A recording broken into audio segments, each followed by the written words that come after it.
स्वागत है आप सभी दोस्तों का हमारी आज की इस वीडियो में। तो दोस्तों, आज के एपिसोड में आप क्या देखेंगे?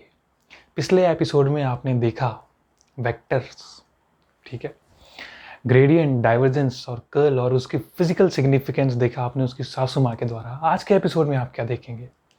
आज बहू यानी कि उससे आगे कहानी बढ़ाएंगे, वेक्टर, डाइवर्जेंस और कर्ल से आगे कहानी बढ़ाएंगे और शुरू करेंगे वेक्टर इंटीग्रेशन। ठीक है, वेक्टर इंटीग्रेशन शुरू करेंगे। उससे पहले सबसे पहले happy birthday to this what, happy birthday to, जन्मदिन की हार्दिक शुभकामनाएं मेरे भाई स्टडी फॉर नॉलेज को। स्टडी फॉर नॉलेज इस चैनल मेरे भाई को आज 2 वर्ष पूरे हो चुके हैं। ठीक है, 2 वर्ष पूरे हो चुके हैं। खैर, ग्रोथ तो जो भी है, जैसी भी है, पर मैं खुश हूँ। सबसे बड़ी बात है कि मैं खुश हूँ कि इतना कुछ या जितना भी थोड़ा बहुत है मैंने करा है, पर मैंने जो भी करा है खुद से करा है। ठीक है, इस बात के लिए मैं खुश हूँ। और तो ये खबर आपको बतानी थी कि आज ही इस चैनल का जन्म हुआ था। तो करीबन 3 या 4 बजे मैंने 2 साल पहले यानी कि 2019 में पहली वीडियो अपलोड करी थी। शुरुआत हमने जियोलॉजी से करी थी और बीच बीच में हमने फिज़िक्स भी पढ़ी थी, और अभी भी ये जो ये लेक्चर है ये फिज़िक्स का है। इसका मतलब ये नहीं है कि जियोलॉजी बिल्कुल बंद हो जाएगा। जियोलॉजी का हमने लगभग काफ़ी सिलेबस जियोलॉजी का चैनल पर पढ़ा हुआ है। अगर आपको पता नहीं है तो जियोलॉजी का सिलेबस देखने के लिए आप बीएससी जियोलॉजी का सिलेबस देखने के लिए आप चैनल के प्लेलिस्ट सेक्शन में जा सकते हैं। वहाँ पर जियोलॉजी के आपको काफ़ी सारे प्लेलिस्ट मिल जाएंगी।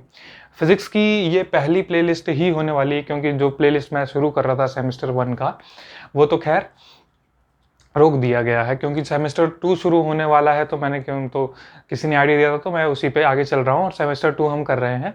ठीक है, तो जन्मदिन की हार्दिक शुभकामनाएं स्टडी फॉर नॉलेज को, मेरे भाई को भाई बहन जो भी है, ठीक है। Happy birthday to you, happy birthday to you. ठीक है, काफ़ी है इतना सेलिब्रेशन।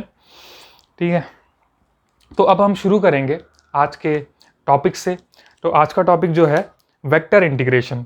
देखो, आज मैं इसी खुशी में अलग रंग का मार्कर भी लेके आया हूँ। Vector integration. देखो, वेक्टर इंटीग्रेशन मतलब कोई एक वेक्टर है, उसको हमें इंटीग्रेट करना है। ठीक है, किसी वेक्टर को हमें इंटीग्रेट करना है। ठीक है, तो हमको जितना पढ़ना है वो है वेक्टर इंटीग्रेशन में। एक है लाइन इंटीग्रेशन, एक है लाइन इंटीग्रेशन को हम पाथ इंटीग्रेशन भी कहते हैं, दूसरा है सरफेस इंटीग्रेशन, और तीसरा है वॉल्यूम इंटीग्रेशन। ठीक है, यानी किसी एक वेक्टर को हम लाइन पे इंटीग्रेट करेंगे, ठीक है, उसको सरफेस पे इंटीग्रेट करेंगे, और उस वेक्टर को ही हम वॉल्यूम में इंटीग्रेट करेंगे। तो हम देखेंगे कि कैसा कैसा हमारा उसका एक्सप्रेशन होता है, छोटा सा एक्सप्रेशन है। ठीक है, और कैसे हम उसको निकालते हैं, और उसमें हमें कितनी चीज़ें समझनी है और क्या समझनी है। उसके बाद इसी वीडियो में आगे हम देखेंगे 2 बहुत ही ज़रूरी theorems, the Gauss divergence theorem और स्टोक्स थ्योरम। ठीक है, गॉस डाइवर्जेंस थ्योरम और स्टोक्स थ्योरम की हमारे कोर्स में सिर्फ और सिर्फ स्टेटमेंट्स हैं। ठीक है, सिर्फ और सिर्फ स्टेटमेंट है, लेकिन हम प्रूफ भी करेंगे। टेंशन मत लो, हम प्रूफ भी करेंगे। ठीक है, अभी और एक और मार्कर मैं लाया हूँ। तो सबसे पहले हम देखेंगे लाइन इंटीग्रल, जिसको हम पाथ इंटीग्रल भी बोलते हैं। ठीक है, क्या कहते हैं? Path integral. पढ़ाते पढ़ाते कभी लाइट फोकस से आउट हो जाती है, ठीक है, या कभी मार्कर फेड हो जाता है चलते चलते। तो पहले मैं ये चेक कर लूँ कि ये दोनों मार्कर अच्छे से साफ दिख रहे हैं कि नहीं दिख रहे हैं। ओहो, ग्रीन वाला तो बिल्कुल गया गुजरा दिख रहा है, बट रेड ठीक दिख रहा है। सॉरी, हाँ, किसी के आंख में तो नहीं चुभा। लाइटिंग एडजस्ट करनी पड़ती है ना, क्या करें। और ये थोड़ा कैमरा अब ठीक है। ठीक है, तो ग्रीन को कम यूज़ करना है, रेड को मैं यूज़ कर सकता हूँ, ब्लैक को मैं यूज़ कर सकता हूँ, ब्लू को मैं यूज़ कर सकता हूँ। तो सबसे पहले हम देखेंगे लाइन इंटीग्रल। क्या देखेंगे? Line integral. लाइन, या इसे पाथ इंटीग्रल भी कहते हैं हम, लाइन या पाथ इंटीग्रल। ठीक है, लाइन या पाथ इंटीग्रल को समझने के लिए मैं 2-3 चीज़ें बता देता हूँ, या पहले डायग्राम बता देता हूँ। ठीक है, ये हमारा कोई प्लेन है, XY प्लेन। यहाँ पे ये मैंने कोई कर्व माना है, क्या माना है, कर्व माना है, या तुम इसको पाथ कह सकते हो, ये एक रास्ता ही तो है, ये लेंथ है। ठीक है, ठीक, एक कर्व माना है। ठीक है, अब यहाँ से हम इस पे एक वेक्टर फील्ड लगा रहे हैं। ठीक है, क्या लगा रहे हैं, वेक्टर फील्ड। ऐसे में हमने एक वेक्टर फील्ड लगाया। ठीक है, इस वेक्टर फील्ड का एक कंपोनेंट नहीं, मान लो ये है वेक्टर। ठीक है, ये हमारा वेक्टर है। ये जो हम वेक्टर फील्ड लगा रहे थे उसकी मैंने बस एक लाइन ले ली है समझने के लिए। ठीक है, इससे हमारा काम बन जाएगा। ठीक, ये हमारा वेक्टर है। ठीक है, समझ लो एक लाइन का मैं छोटा सा टुकड़ा ले लेता हूँ। ठीक है, और मैं बोल रहा हूँ इसे DL। क्या बोल रहा हूँ, DL। ठीक है, अब देखो ये वेक्टर A है। ठीक है, और ये हाँ ठीक है, ये वेक्टर A है। अब देखो अगर मैं इस पॉइंट से एक टेंजेंट बनाऊं, क्या बनाऊं, टेंजेंट। ये मैंने यहाँ से कुछ ऐसा टेंजेंट बनाया। ठीक है, ये इस DL सरफेस पे मैं एक टेंजेंट बनाना चाह रहा हूँ, ये वो टेंजेंट बन गया DL सरफेस पे। ठीक है, ये टेंजेंट बन गया। मान लो ये यहाँ से थीटा डिग्री पे है, यहाँ से थीटा डिग्री पे है। ठीक है, एंगल जो है ए और इस टेंजेंट का थीटा बन रहा है। तो अगर मैं ये बोलूँ कि ये जो टेंजेंट है ना, ये इस ए का कंपोनेंट है, ये इस ए का कंपोनेंट है। कौन सा कंपोनेंट, अगर ठीक है, ये हमारा वेक्टर है, जिस साइड के साथ थीटा सटा हुआ होता है, जिसके साथ थीटा लगा हुआ होता है, उसको हम बोलते हैं ए कॉस थीटा। क्या बोलते हैं, ए कॉस थीटा। ये हम बहुत बार कर चुके हैं वेक्टर्स में। ठीक है, तो ये सवाल नहीं आना चाहिए, ये ए कॉस थीटा हो जाएगा। अब देखो, और ये हमारा क्या है, DL भी इस डायरेक्शन में है और ए कॉस थीटा भी इसी डायरेक्शन में, यानी कि DL भी हमारा कुछ ऐसा है और ए कॉस थीटा भी इसी के ऊपर लाई कर रहा है ना। तो अगर मैं इन दोनों का प्रोडक्ट निकालूं, इन दोनों को मैं मल्टीप्लाई कर दूं आपस में, ए कॉस थीटा, ठीक है, और DL, ए कॉस थीटा और DL। ठीक, तो मुझे क्या मिलेगा, देखो वेक्टर, ठीक है, इसको मैं यूँ ले सकता हूँ, ये वेक्टर ए का मॉड है। ठीक है, उसका वो है ये मॉड यानी कि मैग्नीट्यूड। ये वेक्टर ए हो गया, ये DL वेक्टर का वो हो गया। अगर ये DL हमारा वेक्टर है, ठीक है, DL जो है, ये जो छोटी सी लेंथ है, ये अगर हमारा वेक्टर है, ठीक है, ए तो खैर वेक्टर था ही, उसका कंपोनेंट ए कॉस थीटा। ठीक है, तो इसको मैं यूँ ले सकता हूँ, ए कॉस थीटा में ये जो ए है ये मैग्नीट्यूड ही होता है। ठीक है, अगर हमने कॉस थीटा इसके साथ लिख दिया तो ये इसका मैग्नीट्यूड है, वेक्टर का कंपोनेंट। तो ये mod A mod DL cos theta, तो ये क्या चीज़ होगी हमारी। ठीक है, तो ये फॉर्मूला बन रहा है वेक्टर ए डॉट बी का, वेक्टर ए डॉट बी का। ठीक है, ये तो था इस छोटे से पार्ट के लिए, ये था इस छोटे से पार्ट के लिए। अगर मैंने इस पॉइंट को नाम दिया बी और इस पॉइंट को नाम दिया सी, ठीक है, ऐसे ही इस पार्ट के लिए भी मैं निकाल सकता हूँ। ठीक है, यहाँ पे अगर ये वेक्टर ए है, ठीक है, और यहाँ पे DL ऐसे में है ना कुछ, ये DL, तो DL, तो ये ठीक है, ये वहाँ पे DL छोटा सा हो गया, इसकी डायरेक्शन ऊपर की तरफ को आ रही है, टेंजेंट मारा है मैंने यहाँ पर टेंजेंट। ठीक है, और ये एंगल हो गया थीटा, तो ये क्या हो जाएगा, ए कॉस थीटा। दिख रहा है, छोटा तो नहीं हो रहा ज़्यादा, शायद थोड़ा छोटा हो रहा है पर दिख रहा है। ठीक है, ये ए कॉस थीटा हो जाएगा। ठीक है, ऐसे ही फिर इसका भी क्या आ जाएगा, इसका भी यहाँ पर ए डॉट DL आ जाएगा, है ना। ऐसे ही हर एक छोटे छोटे टुकड़े का जब हम सम करेंगे तो इसका भी ए डॉट DL आएगा, इसका भी ए डॉट DL, इसका भी ए डॉट DL, ए डॉट DL, ए डॉट DL, ए डॉट DL। ठीक है, इंटीग्रल का मतलब क्या होता है कि हम छोटे छोटे टुकड़ों को आपस में जोड़ देंगे, ठीक है। इंटीग्रल का मतलब होता है छोटे छोटे टुकड़ों को आपस में जोड़ देंगे। तो हम इस वेक्टर का इंटीग्रल कर रहे हैं लाइन के ऊपर, इस वेक्टर का इंटीग्रल कर रहे हैं लाइन के ऊपर, है ना। इस वेक्टर का इंटीग्रल कर रहे हैं लाइन के ऊपर। ये चीज समझ में आ गई। अगर हम किसी वेक्टर ए को इंटीग्रेट करते हैं लाइन के ऊपर तो उसको ही हम कहते हैं लाइन इंटीग्रल ऑफ वेक्टर या पाथ इंटीग्रल ऑफ वेक्टर, ठीक है। आ गई डेफिनेशन समझ में। हमने किसी वेक्टर को किसी लाइन के ऊपर इंटीग्रेट करा, यानी अगर मैं इस लाइन को ऐसे बनाऊं, जैसे ये वेक्टर का एक कंपोनेंट ए हो गया, एक कंपोनेंट ये हो गया, एक कंपोनेंट ये हो गया, ऐसा, है ना। फिर हमारी लाइन कुछ ऐसी थी ना, ये ऐसे, ठीक है। तो ये वेक्टर का कंपोनेंट, ये कंपोनेंट ऐसे कंपोनेंट, फिर इस डायरेक्शन में, फिर इस डायरेक्शन में, फिर इस डायरेक्शन में, फिर ऐसे ऐसे ये एक cos थीटा, एक cos थीटा, एक cos थीटा, ये हर एक जैसे ये वेक्टर जो यहाँ पे था इसका टेंजेंशियल कंपोनेंट, ठीक है। इस वेक्टर का टेंजेंशियल कंपोनेंट लिया हमने हर एक टुकड़े पे, ठीक है। टेंजेंशियल कंपोनेंट लिया है वेक्टर ए का हर एक छोटे छोटे टुकड़े पे, है, और उसको प्रोडक्ट कर दिया किसके साथ, हर छोटे छोटे डीएल के साथ। तो हमें क्या मिल जाएगा, line integral of vector A.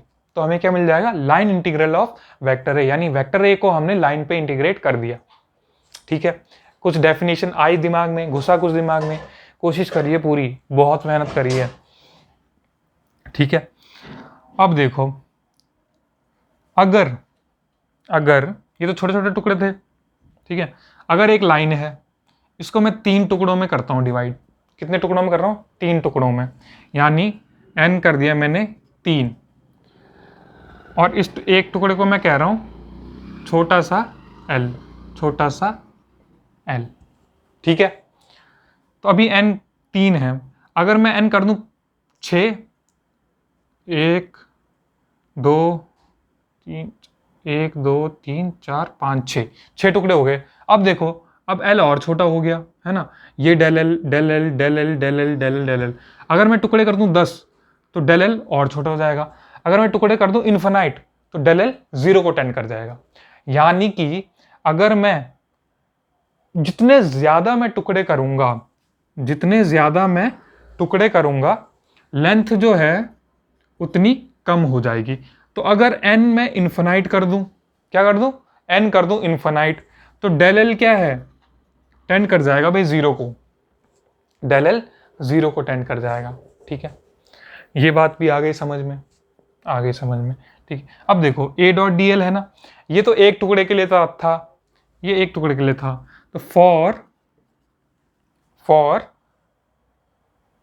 B to C, B से ये पाथ ऐसा था, बी से सी तक, फॉर बी टू सी हमें क्या करना पड़ेगा, इंटीग्रेट ओवर पाथ या curve B to C, B से सी तक हमें इंटीग्रेट करना पड़ेगा इस चीज को, ठीक है। तो यहां पे ए डॉट डी एल, ठीक है। तो यहां पे लगाया मैंने इंटीग्रल का साइन, ये ए, ये डॉट डी एल, और इसको कर दिया इंटीग्रेट बी टू सी, ठीक है। अब ये तो एक छोटे से पार्ट के लिए था, ये डीएल पार्ट के लिए था। अब ये पूरा किसके लिए हो गया, अब ये पूरी लाइन के लिए हो गया। तो ये हो गया हमारा लाइन इंटीग्रल का फॉर्मूला, ठीक है। बी टू सी हमने इस कर्व पे को पूरे को इंटीग्रेट कर दिया। आई बात समझ में, आई बात समझ में, लगा कुछ कि क्या चीज होती है लाइन इंटीग्रल, पता चला क्या चीज होता है पाथ इंटीग्रल, दोनों एक ही चीज होती है, और ये मैंने करके बताया कैसे, ठीक है।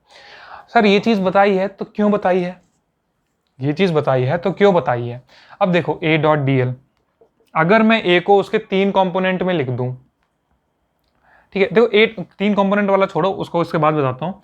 इसको मैं ऐसे लिख सकता हूं, sigma i is equal to 1 से n, जितने भी टुकड़े होंगे हमारे 1 से लेकर n तक, ठीक है, a, ठीक है, a और डेल एल आई, जो हमारा छोटा सा ith डिस्प्लेसमेंट था, जो हमने एक छोटी सी इन्फिनिटेसिमल डिस्प्लेसमेंट मानी थी, ठीक है, ए और उसके इसकी मल्टीप्लाई कर दो, ऐसे लिख सकता हूँ मैं, क्योंकि जब मैंने i is equal to 1 to n लगा दिया, ठीक है, यानी इसको वैसे तो डिस्क्रीट एडिशन कहते हैं, जब हम अलग अलग करके ऐड करते हैं, ठीक है, और जब ये साइन लग जाता है तो ये मतलब कंटिन्यूस हो जाता है, तो ये डिस्क्रीट एडिशन है। डिस्क्रीट के लिए मैंने यहाँ पे डेल एल आई लिया है, ठीक है, डीएल ना लेके डेल एल आई डिस्क्रीट के लिए लिया है, ठीक है, ये अलग अलग टुकड़े का है डिस्क्रीट, ठीक है। कंटिन्यूस के लिए उसको मैंने डीएल कर दिया, ठीक है।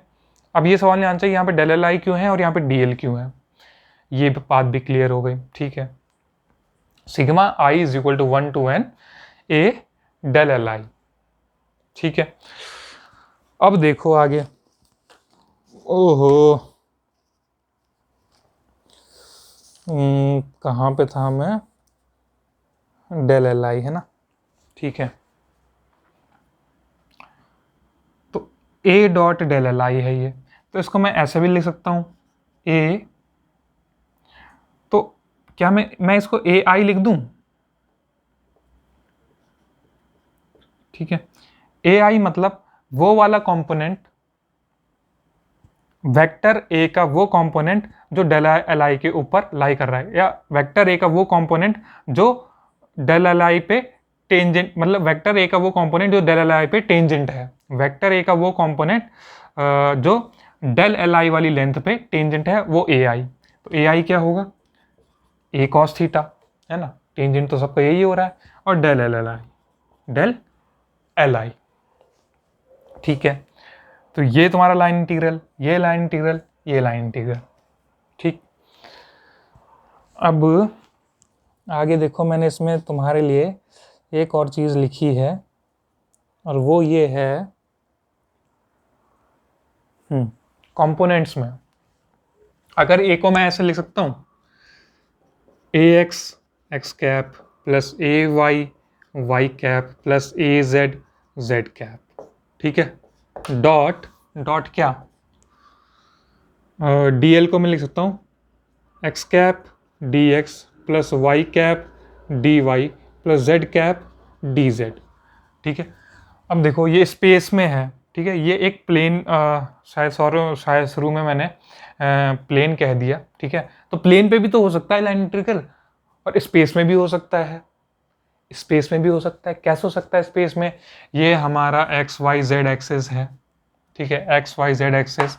अब एक लाइन ऐसे में है, जो रिजल्टेंट वाली लाइन मैंने काफ़ी बार समझाई है, ठीक है, और वहाँ पे कोई कर्व ऐसे में बना हुआ है, ठीक है, या मैंने यहाँ पे एक लाइन, अच्छा इस मार्कर को देख लो, ये 3 डायमेंशनल स्पेस में एक लाइन बन रहा है, तो इसके कितने कोऑर्डिनेट होंगे, क्योंकि ये मार्कर थोड़ा मोटा भी है ना, तो इसके एक्स वाई और जेड कंपोनेंट होंगे, ठीक है, ठीक है। इस एक पॉइंट के लिए जब 3 कोऑर्डिनेट होते हैं, ठीक है, तो उसी तरीके से इस लाइन के लिए भी यहाँ पर 3 कोऑर्डिनेट हो जाएंगे डिस्प्लेसमेंट वेक्टर के लिए, ये X cap D X plus Y cap D Y plus Z cap D Z, ठीक है। तो इसको हम इस तरीके से भी दर्शा सकते हैं, ठीक है। ये चीज़ मैंने बता दी कि अगर हम जितने ज़्यादा हम टुकड़े करेंगे, हमारा डेल्टा एल उतना ज़्यादा छोटा होता जाएगा। अगर हम टुकड़े इन्फिनाइट कर दें तो डेल्टा एल 0 को टेंड कर जाएगा, ठीक है। लाइन इंटीग्रल को हम कहाँ पर करते हैं, ठीक है, लाइन इंटीग्रल, अच्छा इसकी डेफिनेशन लिख दो, ठीक है। इंटीग्रेशन सिंपल है, integration of A vector between 2 points in space. किसी एक वेक्टर का स्पेस में जो 2 पॉइंट होते हैं उनके बीच में इंटीग्रेशन अगर हम कर दें तो उसी को हम कहते हैं लाइन इंटीग्रल या path integral of A vector. और ये कहाँ पर होता है, स्पेस में हो सकता है। लाइन इंटीग्रल को हम प्लेन में भी कर सकते हैं, ठीक है, ठीक। अब इसका एग्जाम्पल देखो, इसका ए डॉट डी एल, ऐसे एग्जाम्पल तुमने पढ़े होंगे 11th-12th में, ठीक है। एक आधा एग्जाम्पल मैं रिमाइंड करवा देता हूं, एक आधा एग्जाम्पल मैं रिमाइंड करवा देता हूं, ठीक। मैं ज़्यादा टाइम तो नहीं लगाता है एक टॉपिक पढ़ाने में, 20 मिनट लग गया सिर्फ इसे पढ़ाने में। अभी तो क्या है, लाइन इंटीग्रल के बाद क्या था, सरफेस इंटीग्रल है, फिर वॉल्यूम इंटीग्रल है, फिर 2 थ्योरम्स हैं, उनके प्रूफ्स हैं। 2.5-3 घंटे को होने वाला है आज का वीडियो, ठीक है। खुशी खुशी में 2.5-3 घंटे को होने वाला है। हाँ, तो मैं क्या बता रहा था, एग्जाम्पल में बता रहा था, एग्जाम्पल। तो इसका फॉर्मूला देखो कैसा है, इंटीग्रल ए डॉट डी एल, ठीक है, इंटीग्रल ए डॉट डी एल। वर्क क्या होता है, force into displacement F D x. Variable force के लिए उसमें इंटीग्रेशन लग जाता है। ये है एग्जाम्पल कुछ ऐसा ही। अरे सर, ये तो एकदम ऐसा ही दिख रहा है, सेम टू सेम। वो सर बढ़िया एग्जाम्पल, ठीक है। अब देखो, फोर्स हमारी 2 तरह की फोर्स होती है। एक होती कंजर्वेटिव फोर्स, मतलब कंजर्वेटिव फोर्स वो फोर्स होती है जो पाथ पे डिपेंड नहीं करती, यानी कि ये इनिशियल पॉइंट है, ये फाइनल पॉइंट है, ठीक है, ये इनिशियल पॉइंट है, ये फाइनल पॉइंट है। तो ऐसी फोर्स जिसके लिए वर्क डन सिर्फ इनिशियल पॉइंट और फाइनल पॉइंट पे डिपेंड करता है और पाथ पर डिपेंड नहीं करता, उसको कहते हैं हम कंजर्वेटिव फोर्स। पाथ पर डिपेंड नहीं करता, यानी इस पॉइंट तक मैं इस रास्ते से जा सकता हूँ, इस रास्ते से जा सकता हूँ, इस रास्ते से जा सकता हूँ। तो किसी भी रास्ते से मैं जाऊं, जो वर्क डन की वैल्यू होगी ना वो सेम होगी। यानी जो वर्क डन जो है वो पाथ पे डिपेंड नहीं कर रहा है, वो किस पे डिपेंड कर रहा है, इनिशियल पॉइंट ए और फाइनल पॉइंट बी पे, ठीक है। वो फोर्स हमारी कंजर्वेटिव फोर्स होती है, ठीक है। तो कंजर्वेटिव फोर्स जैसे कि ग्रेविटेशन, गुरुत्वाकर्षण बल, एक कंजर्वेटिव फोर्स है, ठीक है। स्प्रिंग फोर्स, स्प्रिंग होता है हमारा, ऐसे खींचा मैंने, टोंग टोंग, है ना, देखा है तुमने स्प्रिंग। और इलेक्ट्रोस्टैटिक फोर्स जो इलेक्ट्रिक पार्टिकल्स के बीच में लगती है, ठीक है, फोर्स। ये तीनों हमारे कंजर्वेटिव फोर्स के एग्जाम्पल हैं, ठीक है। तो फोर्स हमारी एक तो कंजर्वेटिव होती है, एक होती है नॉन कंजर्वेटिव इसका उल्टा, वो पाथ पे डिपेंड करती है। अगर मैं इस पाथ से जाऊंगा तो वैल्यू कुछ और आएगी, बीच वाले से जाऊंगा तो वैल्यू कुछ और आएगी वर्क डन की, और इस वाले से जाऊंगा तो वैल्यू अलग आएगी, ठीक है। तो क्या लिख रहा था मैं, नो से नॉन कंजर्वेटिव। अब नॉन कंजर्वेटिव देखो, बता दिया मैंने तुम्हें, इसका एग्जाम्पल फ्रिक्शन है। क्या है, फ्रिक्शनल फोर्स जो है नॉन कंजर्वेटिव फोर्स है, ठीक है। अगर मैं इस पाथ से जाऊंगा, देखो इस लंबे वाले पाथ से, तो यहाँ फ्रिक्शन ज़्यादा हो जाएगा। शॉर्टेस्ट पाथ से जाऊंगा तो वहाँ पे फ्रिक्शन कम रहेगा, और इस पाथ से जाऊंगा, मतलब जो पाथ जितना ज़्यादा लंबा होगा वहाँ पे फ्रिक्शन उतना ज़्यादा होगा, ठीक। जो पाथ जितना ज़्यादा छोटा होगा, जितना कम छोटा होगा, या जितना छोटा होगा वहाँ पे फ्रिक्शन उतना कम होगा। Non conservative force friction, conservative force gravitation, spring force, electrostatic force, ठीक है। आ गई बात समझ में, ठीक है। अब मैं ये क्यों समझा रहा हूं, ये मैं एग्जाम्पल दे रहा था। और अगर फोर्स कंजर्व्ड हुई, ठीक है, कंजर्वेटिव फोर्स हुई, ये मैं क्यों समझा रहा हूं, इसका एक रीजन है समझाने का। वो रीजन ये है कि अगर यहां से मान लो हमने शुरू किया तो इनिशियल पॉइंट ये, और यहीं पे आ गए तो फाइनल पॉइंट ये, ठीक है। इनिशियल पॉइंट भी यही हो जाएगा और फाइनल पॉइंट भी यही हो जाएगा, है ना।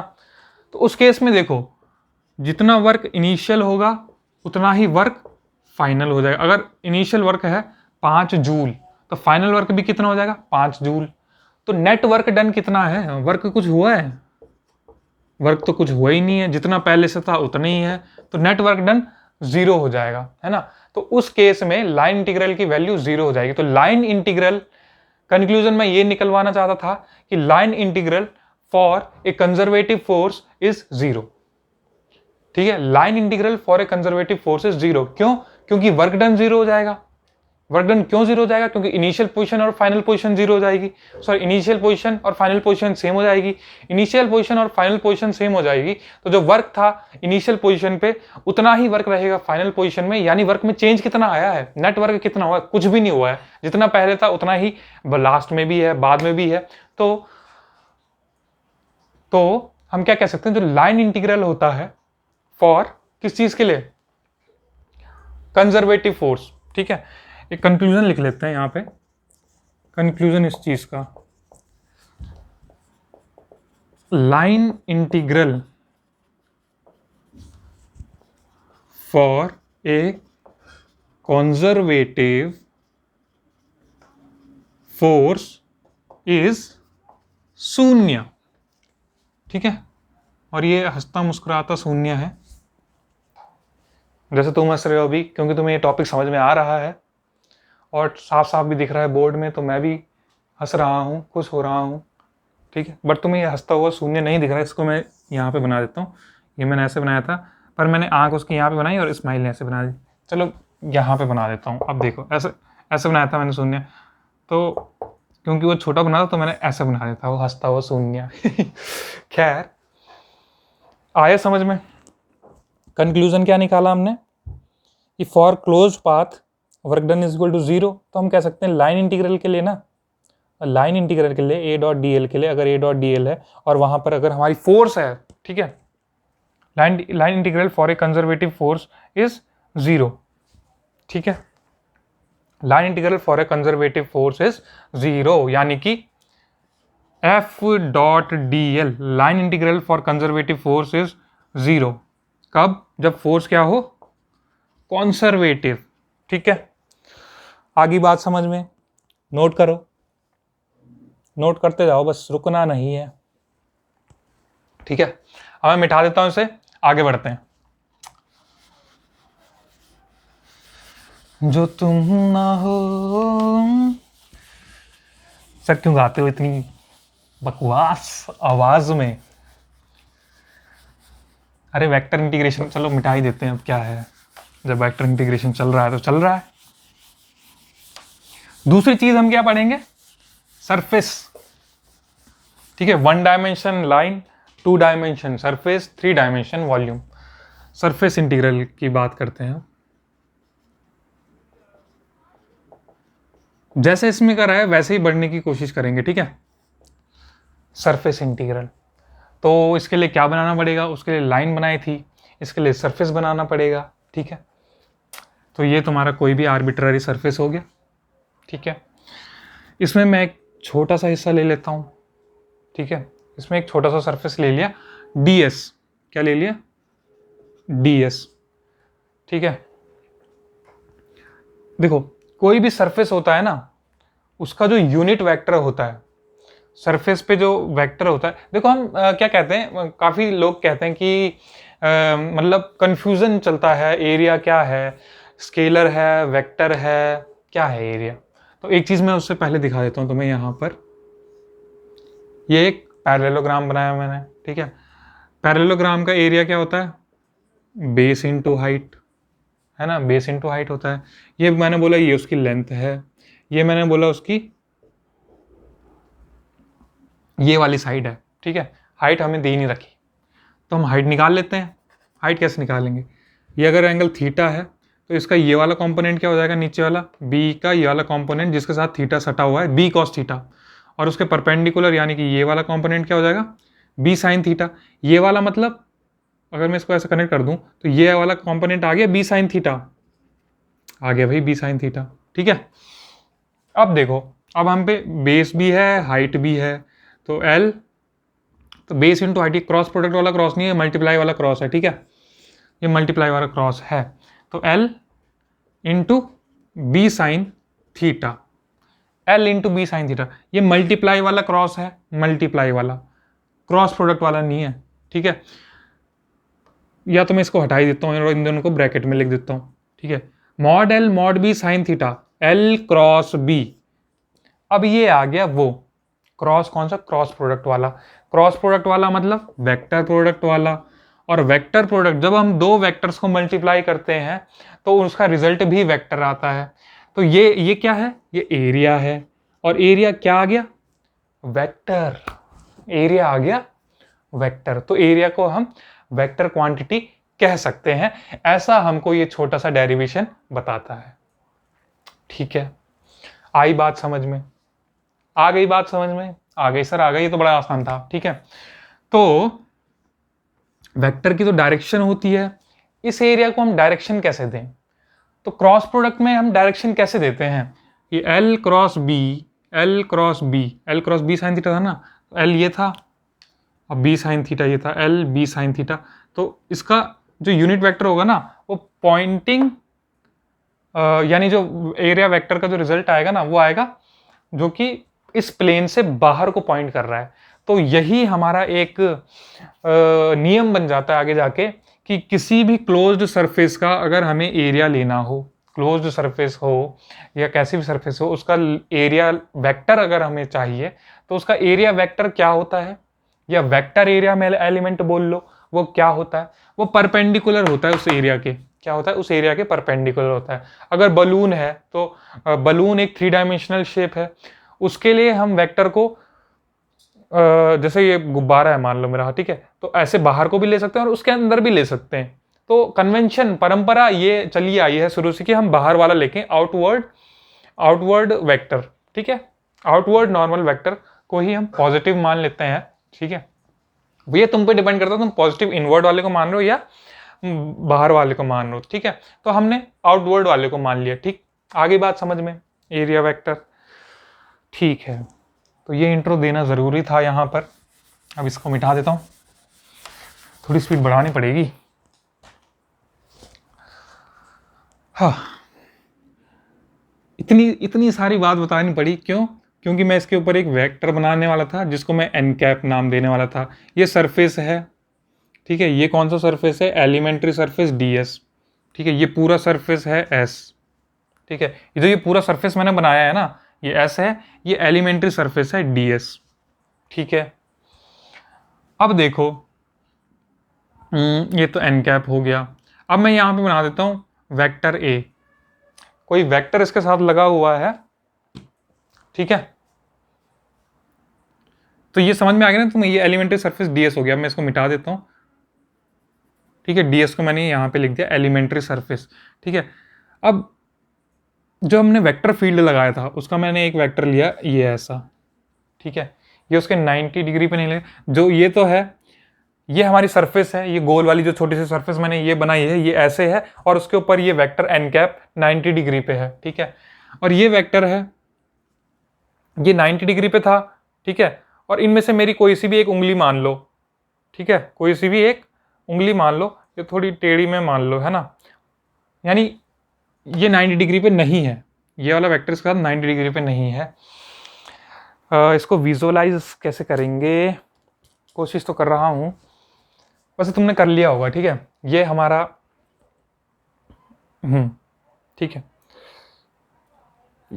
ये हमारा वो छोटी सी सरफेस ds है, गोल वाली छोटी सरफेस ds, उसके उसके ये उसका एन कैप यानी जो उसका एरिया वेक्टर है, ये वो है। ठीक है, इसके साथ एक दूसरा मार्कर उठा लेता हूँ, इसके साथ मान लो ऐसे करके ना, ऐसे करके ये दूसरा वेक्टर है, ए वेक्टर, जो हमारा वेक्टर फील्ड का होना था, ये वो वाला ए वेक्टर है। ठीक है, वो कुछ ऐसे में, तो ये वो ए वेक्टर है। ठीक है, अगर यहां से और इसके बीच में एंगल थीटा है, तो एन के तो ये ए वेक्टर और यहाँ थीटा इसके साथ सटा हुआ है, तो इसी डायरेक्शन में हमारा वेक्टर कौन सा आ जाएगा, ए कॉस थीटा। ए कॉस थीटा आ गया, तो मैं क्या लिखूंगा इसे, ए कॉस थीटा, ए कॉस थीटा एन कैप, और साथ में क्या लिखना पड़ेगा, ds। अब देखो ये ds जो है, ds क्या चीज़ है, ds मैंने बोला ये छोटा सा वेक्टर है। ठीक है, ds को मैं अगर, ये हमारा वेक्टर एरिया एलिमेंट है, क्या है, वेक्टर एरिया एलिमेंट, एरिया का ऐसा एरिया एलिमेंट और क्योंकि इसके साथ डायरेक्शन भी एसोसिएटेड है तो वेक्टर एरिया एलिमेंट, ठीक है, ds। तो ds को मैं क्या लिख सकता हूं, ds और n कैप। क्या लिख रहा हूं मैं, ds और n कैप।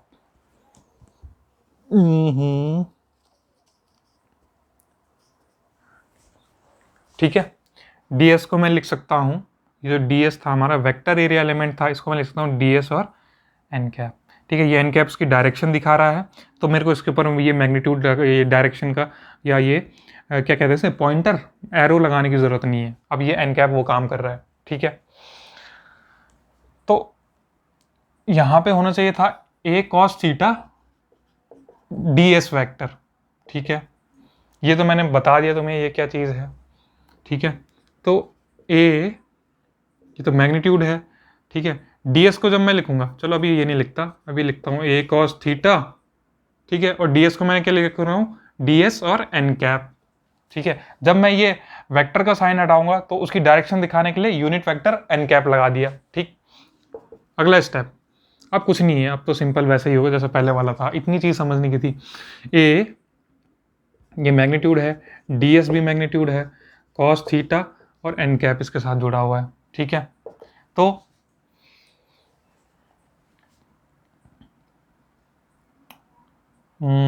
ठीक है, mod a mod b cos theta क्या होता है,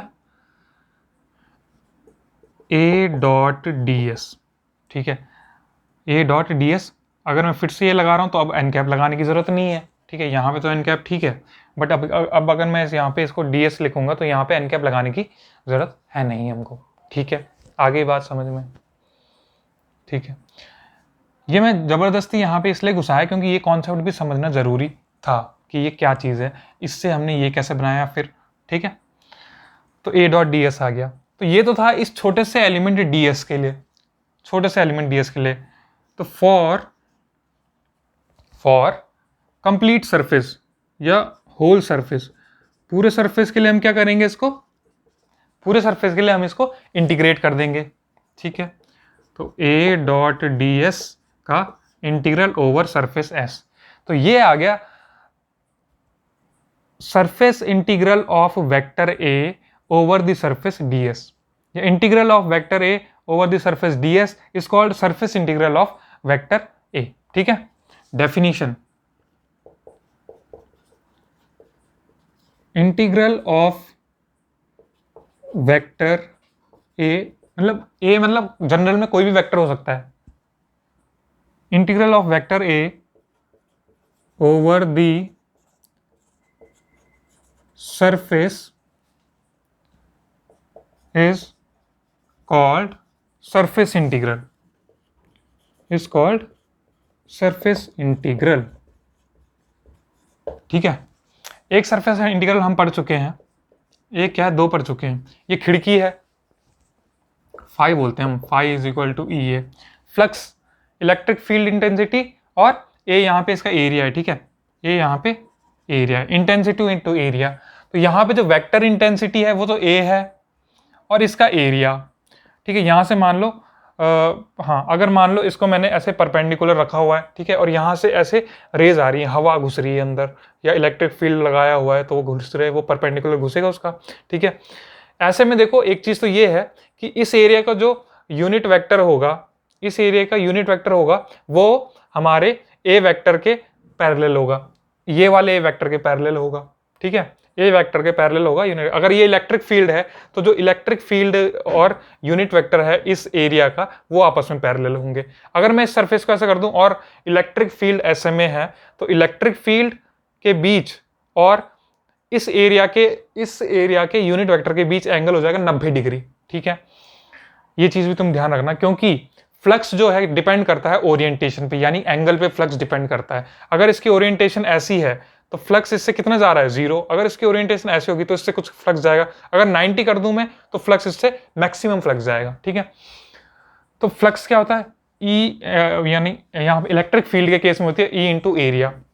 तो यहाँ पे हमने फील्ड किस वेक्टर का लगाया था, वेक्टर ए। ठीक है, ये वेक्टर ए का फील्ड था। ठीक है, electric field intensity into area, ठीक है, ये क्या होता है, फ्लक्स होता है, ठीक है। किसी भी एरिया से कितनी फिजिकल क्वांटिटी पास हो रही है, जैसे अगर ये एरिया, इससे कितना इलेक्ट्रिक फील्ड पास हो रहा है, ठीक है, जितना पास होके उस तरफ जा रहा है उसको हम कहते हैं फ्लक्स।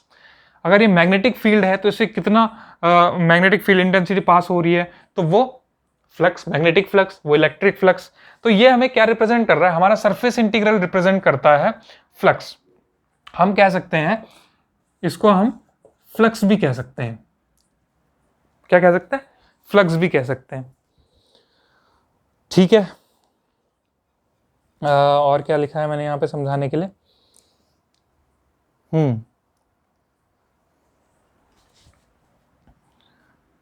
तो अगर एक ही जगह यहां पर वेलोसिटी हो जाए और ये सरफेस है, ठीक है, तो वेलोसिटी से क्या समझाई थी मैंने कल ही की वीडियो में समझाया था कि अगर वेलोसिटी एक यूनिट लेंथ के लिए, यानी 5 मीटर चल रहा है 1 सेकंड में, 5 मीटर चल रहा है 1 सेकंड में, तो 1 सेकंड के लिए इसकी लेंथ क्या हो जाएगी 5, और एरिया ये है, तो लेंथ इंटू एरिया यानी length into breadth into height, volume, है ना, और वॉल्यूम मतलब फ्लक्स, वॉल्यूम फ्लक्स, ठीक है। तो एक एग्जांपल इसका ये हो गया v डॉट डी एस, ठीक है। और एग्जांपल क्या है, E dot D S, electric field क्या, फ्लक्स क्या होता है, surface integral of electric field, ठीक है। एक एग्जांपल इसका है B dot D S, magnetic flux क्या होता है, surface integral over magnetic field, ठीक है। तो इसमें भी वो वाली चीज अप्लाई होती है, अच्छा देखो, ds को मैं dx इंटू डी वाई लिख सकता हूँ, ना, तो इसको दो बार इंटीग्रेट, dx को अलग से इंटीग्रल करना पड़ेगा, dy को अलग से इंटीग्रल करना पड़ेगा, तो कहीं कहीं तुम्हें ये दो साइन भी दिखेंगे यहाँ पे, एक साइन dx को रिप्रेजेंट कर रहा होगा, एक साइन dy को रिप्रेजेंट कर रहा होगा। ऐसे वॉल्यूम क्या होता है, dx dy dz, है ना, dx dy dz, length breadth into height क्या होती है, वॉल्यूम होती है, तो उसके लिए तुम्हें 3 साइन भी दिख जाएंगे कहीं कहीं पे इंटीग्रल के, ठीक है। तो ये रिप्रेजेंटेशन भी सही है, ये रिप्रेजेंटेशन भी सही है, जो तुम्हारा मन करे वो यूज करो, खुल के यूज करो, जितना मन करे उतना यूज करो, कोई रोक नहीं है, कोई टोक नहीं है, ठीक है। तो ये हमारा फ्लक्स की कहानी हो गई, ठीक है। अच्छा, इसमें ये जैसे इसको मैं ऐसे भी समझा सकता हूँ, सर्कल का एरिया क्या होता है, पाई आर स्क्वायर, रेक्टेंगल का एरिया लेंथ इंटू ब्रेथ, तो इसमें लेंथ की कितनी डायमेंशन है, 2 डायमेंशन है, तो दोनों को अलग अलग इंटीग्रेट करना पड़ेगा, तो इसलिए 2 सिंबल, ठीक है। वॉल्यूम का एरिया क्या होता है, length into breadth into height, तो उसमें 3 सिंबल लग जाएंगे, ठीक है। तो सरफेस इंटीग्रल में मैं चेक कर लेता हूँ, इतना ही था ना रखा हुआ मैंने समझाने के लिए, हाँ इतना ही रखा था मैंने समझाने के लिए, ठीक है। अब आते हैं फटाफट से वॉल्यूम इंटीग्रल पे, उससे पहले मैं एक बार टाइम चेक कर लेता हूँ, 42 मिनट की ये वीडियो हो चुकी है। वॉल्यूम इंटीग्रल पे आ जाते हैं फटाफट से। सर फटाफट क्या है, बच्चों की तरह तो समझा रहे हो, नोट्स भी बनाओ बच्चों की तरह फिर, ठीक है, ज्यादा बनो मत मेरे सामने। कहेंगे बच्चों की तरह समझा रहे हैं।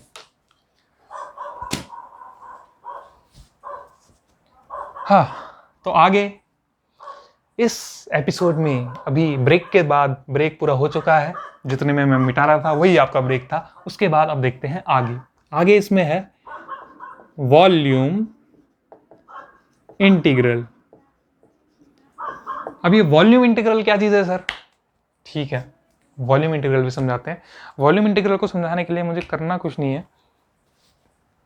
इस बार ये समझ लो, सर ये तो एरिया की तरह ही लग रहा है, ये समझ लो, ये कोई, जैसे मैंने अपने हाथ से ये ऐसा फिगर बना दिया ना, ऐसा, हाँ चलो इसको सस्पेंस ही रखते हैं, एक चीज़ जो मैंने तुम्हारी रखी है, ठीक है, ये है ये चीज़, ठीक है। जैसे मैंने मुट्ठी बना दी अपनी, तो अब मैं इस वॉल्यूम को प्लेन में कैसे बनाऊं, ठीक है, ऐसे इसकी शैडो जो पड़ रही है, ये इसकी शैडो पड़ रही है, ये मैंने इसका वॉल्यूम बना दिया, है ना, तो वही चीज़ हुई है, ये है तो वॉल्यूम, पर दिख कैसा रहा है, 2 डायमेंशन में वो किसकी तरह दिख रहा है, 2 डायमेंशन में वो दिख रहा है हमारे सरफेस की तरह। अब इसमें जो मैं ये लूंगा, ठीक है, इसमें अब हम क्या लेंगे, देखो इसमें अब हम क्या लेंगे, इसमें हम वॉल्यूम एलिमेंट ले सकते हैं, ठीक है, इसका एक छोटा सा टुकड़ा लूंगा, उसका वॉल्यूम एलिमेंट बोल दूंगा मैं, ठीक है। तो देखो dx डी वाई और डी जेड, ये हो जाएगा उस छोटे से टुकड़े का वॉल्यूम, जिसको हम डीवी बोल देता हूँ मैं, ठीक है, एलिमेंटल वॉल्यूम, ठीक है। अब इस वॉल्यूम को जो एनक्लोज कर रहा है वो क्या है, वो एक सरफेस है, ठीक है। इस वॉल्यूम को जो एनक्लोज कर रहा है वो एक सरफेस है, तो उसमें भी एन कैप होगा, ठीक है, सरफेस डीएस होगा, एलिमेंटल सरफेस, ठीक है, वॉल्यूम और डीएस होगा, और इसके साथ भी कोई वेक्टर एसोसिएटेड होगा, है ना। पर पर पर पर ये सब चीज़ हमें करने की ज़रूरत है नहीं इसमें, ठीक है। अब जैसे हम ये करते आए हैं, अच्छा सरफेस इंटीग्रल में एक चीज़ रह गई कि भाई अगर वही सिग्मा वाला formula, sigma I is equal to 1 to n A I del S I, discrete form में sigma A I del S I, A I क्या है, A cos theta, del S I तुम्हें पता ही है, छोटा सा डिस्क्रीट एलिमेंट, ठीक है, ये भी लिख लेना भाई इसमें, ठीक है। अब इसमें फिर वही चीज़, अगर मैं डेल एस आई सरफेस को जितना ज़्यादा छोटा करूँगा, मतलब n जितने ज़्यादा मैं सरफेस के टुकड़े करूँगा, अगर n को इन्फिनिटी कर दें हम, ठीक है, मैंने ये सरफेस लिया, इसके 2 टुकड़े कर रहे हैं, ठीक है, 2 टुकड़े कर रहे हैं, तो ये सरफेस, तो हमारा डेल एस आई कितने हैं, बड़ा ही है ना। अगर हमारा मैंने n को 2 करा है तो डेल एस आई हमारा काफ़ी बड़े बड़े हैं, ठीक है। अगर मैं n को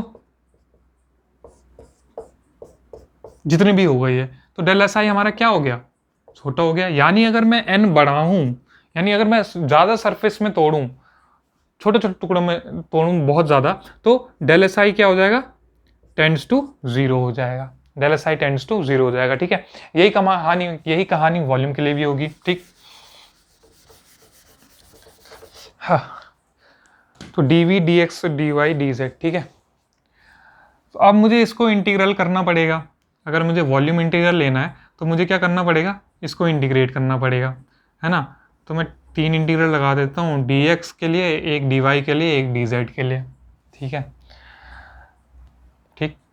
अब देखो, तो हम एक वेक्टर की स्टडी कर रहे हैं, वेक्टर को हम वॉल्यूम पे इंटीग्रेट कर रहे हैं, वेक्टर को हम क्या कर रहे हैं, वॉल्यूम पे इंटीग्रेट कर रहे हैं, तो vector a dot D v, ठीक है, और ये मैंने लगा दिया एक साइन, ये हो गया हमारा। अब इसकी डेफिनेशन क्या था, उसकी डेफिनेशन थी integration of a vector over a surface is called surface integral. इसकी डेफिनेशन देखो, integration of A vector A over इस ए वॉल्यूम वी, ठीक है, over A volume we is called volume integral, ठीक है। अच्छा इसका एग्जाम्पल देख लो, एक एग्जाम्पल क्या है सर इसका, एग्जाम्पल देखो अब इसका, ये dv क्या है, वॉल्यूम, है ना, dv क्या है, वॉल्यूम। अच्छा अब देखो डेंसिटी क्या होता था, डेंसिटी होता था मास अपॉन वॉल्यूम, ठीक है।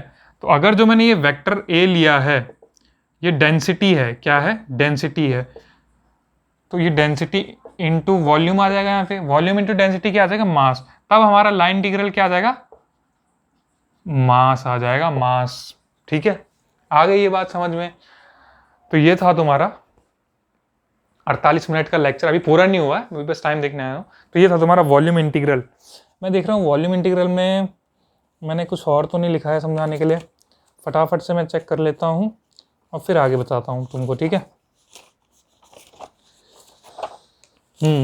वॉल्यूम इंटीग्रल एक वही वाली कहानी, सिग्मा आई, इसको मैं ऐसे लिख सकता हूँ, ए डॉट डी वी को sigma I is equal to 1 to n A I del V I, ठीक है, A I del V I, V I क्या है, उस छोटे सा एलिमेंटल डिस्क्रीट वॉल्यूम, डिस्क्रीट, और ये है कंटिन्यूस वॉल्यूम, ठीक है, ऐसे भी लिख सकता हूँ इसको, ठीक है। ये भी हो गया, बस इतना ही है वॉल्यूम इंटीग्रल में, और कुछ नहीं है इसमें समझाने के लिए, ठीक है। अब तुम्हारा शुरू करते हैं G D T, T G D T, T G D T क्या चीज़ है, ये the Gauss divergence theorem.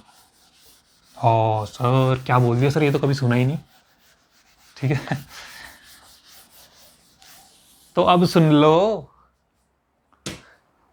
Life is all about surprises and unexpected events. जिंदगी जो है सरप्राइजेस से भरी हुई है या चौंकाने वाली घटनाओं से भरी हुई है। ठीक है, अब क्या चीज देखेंगे जा रहे हैं हम, दूसरे मार्कर नाराज हो रहे हैं, हमको भी यूज कर लो।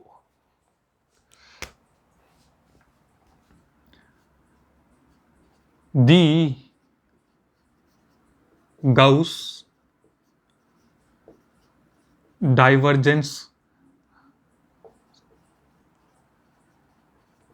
थ्योरम। ओ सर, इसमें तो एक टर्म हमें पता है, थ्योरम भी पता है, दी भी पता है और डाइवर्जेंस भी पता है। डाइवर्जेंस क्या होता है सर? डाइवर्जेंस होता है डेल डॉट वी, और वो किसके बराबर होता है? ठीक है, डाइवर्जेंस ऑफ वी किसके बराबर होता है सर? हमने देखा है फ्लक्स के बराबर होता है। Flux spreading out from A point, किसी एक पॉइंट से या flux per unit volume, sorry, ठीक है, flux diverging out from flux per unit volume भी कह सकता हूँ मैं इसे। ठीक है, फ्लक्स पर यूनिट वॉल्यूम, या कह सकता हूँ flux diverging out from A point, किसी एक बिंदु से कितना फ्लक्स बाहर निकल रहा है पर यूनिट वॉल्यूम। ले दे के बात वही हो गई कि पर यूनिट वॉल्यूम तो साथ नहीं छोड़ेगा। ठीक है, हाँ दिखा दिखा पर यूनिट वॉल्यूम। ठीक है, अब पहले लिखते हैं गॉस डाइवर्जेंस थ्योरम का स्टेटमेंट। ठीक है, गॉस डाइवर्जेंस थ्योरम कहती है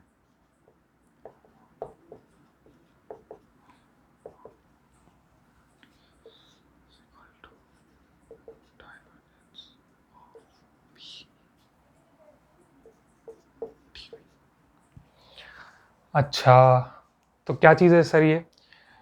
क्लोज्ड सरफेस इंटीग्रल या surface integral of vector A, surface integral of normal component of vector A over a closed surface integral of vector A over a closed surface is equal to the divergence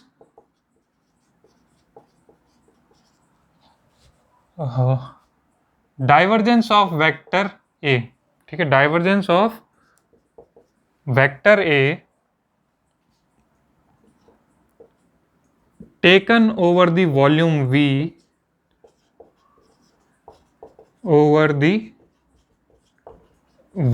we enclosed by surface S। Sir क्या चीज लिख दी है?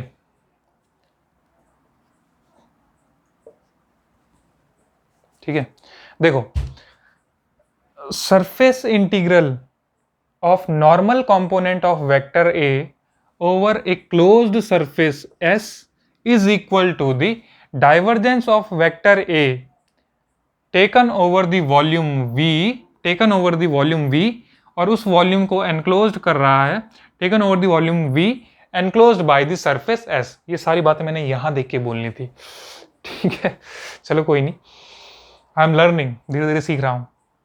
Enclosed by surface S। अच्छा, तो sir इसको समझे कैसे? समझाने के पहले मैं एक एग्जाम्पल देता हूं और फिर एक चीज बनाई है मैंने तुम्हारे लिए। ठीक है, देखो एग्जाम्पल समझो। मैं क्या करता हूं, एक कंचा है मेरे पास, कंची। ठीक है, पिल्ला खेल ली सबने, कंची बोलते हैं जिसे, कंची, मार्बल। ठीक है, ठीक है, मैंने एक मार्बल ली और एक गुब्बारा है मेरे पे जो मैंने अभी फुलाया नहीं है, और उस कंची को मैंने गुब्बारे में डाल दिया, और अब मैं क्या कर रहा हूँ, और वो गुब्बारा इतना बड़ा हो गया और उसके अंदर कंची है। तो ये गुब्बारा क्या है? ये एक वॉल्यूम है। गुब्बारा क्या है? वॉल्यूम है, ठीक है। वो कंची क्या है उसके अंदर? हाँ, ये गुब्बारे ने क्या, गुब्बारा भी मतलब गुब्बारे, ये जो है गुब्बारे का सरफेस है। कंची क्या है उसके अंदर? कंची का वॉल्यूम है। वैसे तो गुब्बारे के अंदर भी वॉल्यूम होगा कुछ ना कुछ, बट हमें उसके बारे में अभी नहीं सोचना है। फिलहाल के लिए सोचो उस कंची का वॉल्यूम है और उसको एक सरफेस कवर कर रही है। कौन सी सरफेस कवर कर रही है? गुब्बारे की सरफेस, ठीक है। गुब्बारे की सरफेस कवर कर रही है, ठीक है। तो ये कह रहा है कि जो सरफेस इंटीग्रल होता है normal component of vector A over a closed surface s is equal to the divergence of vector A taken over the volume v, ठीक है। जो सरफेस से इंटीग्रल होता है नॉर्मल कंपोनेंट ऑफ वेक्टर ए का closed surface S पे, ठीक है। ये हमारी क्लोज्ड सरफेस एस है मानो, ठीक है। ये हमारा गुब्बारा है। इसका सरफेस इंटीग्रल क्या होगा? देखो, ये छोटे से सरफेस लिया, उसको पूरे पे इंटीग्रेट कर दिया, वो इसका सरफेस इंटीग्रल हो जाएगा, ठीक है। अब इस गुब्बारे के अंदर एक कंची है छोटी सी, ठीक है। कंची है। मान लो वहां पर हमने एक इलेक्ट्रिक फील्ड लगाया हुआ है, कंची के बीच में हमने कुछ ऐसा कि इलेक्ट्रिक फील्ड लग गया। इलेक्ट्रिक फील्ड लगाया हुआ है तो इससे क्या निकलेंगे बाहर को? इलेक्ट्रिक फील्ड लाइंस निकलेगी, चारों हर डायरेक्शन में इलेक्ट्रिक फील्ड लाइंस निकलेगी। तो इस कंची से, ये जो कंची है गुब्बारे के सरफेस के अंदर, और ठीक है, तो इसके वॉल्यूम से कुछ इलेक्ट्रिक फील्ड निकलेगा, ठीक है। तो हम तो पहले इस वॉल्यूम का, ठीक है, इससे कुछ इलेक्ट्रिक फील्ड बाहर निकलेगा, फिर वो इलेक्ट्रिक फील्ड पहले तो कंची से बाहर निकलेगा, फिर वो पूरे से बाहर निकलेगा, ठीक है। अब हमें ये इलेक्ट्रिक फील्ड कैलकुलेट करना है, ठीक है। ये जो बाहर निकल रही है क्या चीज है? ये जो बाहर निकल रहा है वह है फ्लक्स। किसी सरफेस से इलेक्ट्रिक फील्ड इंटेंसिटी पास हो रही है, उससे जा रही है, तो उसको क्या कहते हैं? हम फ्लक्स कहते हैं। ये फ्लक्स निकल रहा है बाहर, ठीक है। तो इससे फ्लक्स बाहर निकल रहा है, तो इसको कैलकुलेट कैसे करेंगे? पहले हम उस कंची के लिए हम ये कैलकुलेट करेंगे। उस कंची के लिए हम, उस मार्बल के लिए हम पहले फ्लक्स कैलकुलेट करेंगे, फिर उसको पूरे वॉल्यूम पे इंटीग्रेट कर देंगे, तो इस पूरे वॉल्यूम से बाहर निकलने वाला हमको मिल जाएगा फ्लक्स। अब यही कहानी सरफेस के लिए है, ठीक है। ये छोटा सा सरफेस एलिमेंट है, इस सरफेस एलिमेंट से कुछ फ्लक्स निकलेगा, ठीक है। कुछ फ्लक्स निकलेगा मानो, ठीक है, पांच फ्लक्स निकला, ठीक है। अगर मैं इसको पूरे पे इंटीग्रेट कर दूं तो इस सरफेस पूरे से कितना फ्लक्स बाहर निकला? मानो 50 निकला।